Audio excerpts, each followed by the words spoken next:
songs on your new album. How did you find songwriting? To be honest with you, at the start I didn't want to do it because I just didn't feel confident enough, and I didn't really feel like, oh, what do I say, you know. It was just kind of one of them things. It was the right place, the right time. Your manager was like, please, I've booked you a day in the studio.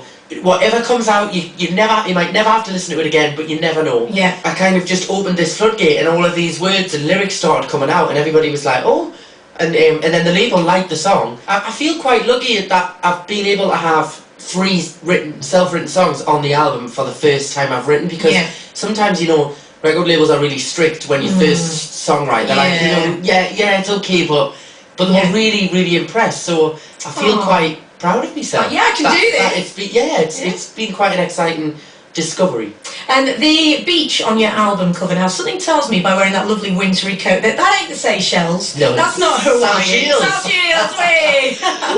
Oh, you missed a trick there. You could have gone to the label and been like, we should really do this in Bora Bora. Well, you know, I thought because I had done the songwriting and because I'd kind of, you know, it was a bit more personal. It was about personal experiences and things like that. I thought, I could have went to a beach in Barbados or somewhere. Could have went anywhere, but it doesn't have that personal link. It really and it doesn't have a personal link, you know. Yeah. And I kind of wanted to make it like they were all the places I visit. That's just where I grew up, you know. Yeah. I grew up on that beach. I went to that beach in the summer.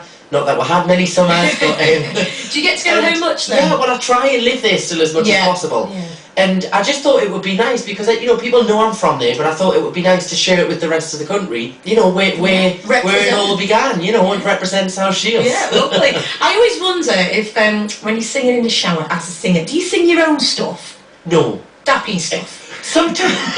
There's Joe rapping away.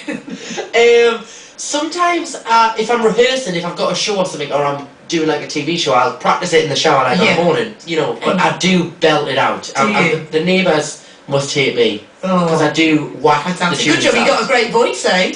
My neighbours, woof. If you weren't Joe McElderry the singer, what would you be doing? Well, I was at college doing performing arts before everything kicked off, but I also did want to be a paramedic. Oh, okay. Yeah, or I wanted to be a paramedic or like a nurse or some kind of medical profession. So very different. You might see, I might have been treating people in a hospital. I saw your tweet yesterday saying you live in Manchester. Have you been able to hang out quite a bit here? This is the only other place I would probably contemplate moving to. Yeah, really? Yeah, like I'll just, there's something about it, I just love it. Whenever I get to come here for work, I'm like, yes! Yay! Good, well that's good to hear. Finally, you're from South Shields. Does that make you a Geordie or a sand dancer?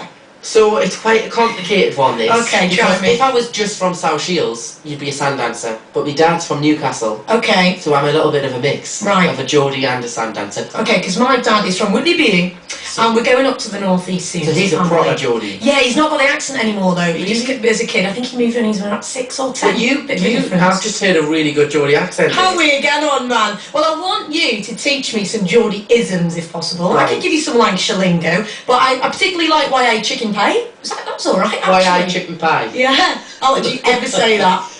People used to say it in school like years ago, but I think if you said that now you'd probably get punched. YA chicken pie. Have you got any Geordians you can teach me? This is like proper Geordie, and people probably wouldn't say this, but are you going doing the two and the neat? Wow, that's awesome. That's like you coming out, like coming out clubbing tonight. Okay. Everybody says down the town as if it's like down somewhere, even though it might not be. But that's a hard one. Okay, well you got some Lancashire slang. We've got leg it. Leg it. That's run, if you want to run. Yeah, we say that now and again. Yeah. We say that. Giz a sken. I think that's just a northern thing. What's that? Giz a that's please may I take a look? Giz a sken. Giz a sken. There you go, you can have that. Take that to South Shields with you big sand dancer. And ookin. What do you think ookin is? Ookin. That's jolly good. Jolly good ookin. Do you say that? I don't. Ookin. Ookin. Well, they say what's that one? Oh, I forgot. Somebody said something to us the other day. Oh, I've totally forgot it. Like, you're right, something on the end. You're right, pet. Is it Chuck? No, yeah, or duck. Duck, that's the one. I think that's down in Stoke. Is it? You're right, duck. Yeah, somebody said that to us the other day. Yeah. And I was like, oh. You're like, what? That's odd. It's like in Australia, how you going? You're like, I'm not going anywhere, I'm here, how you going? Where are you going? No, I'm alright, thanks. Random. But anyway, thank you very much, Joe McElderry. You've been ooking. That's jolly good. I'm going to leg it to the next station now. Thank you so much. All the best with your new single and your new album. Thank you very much.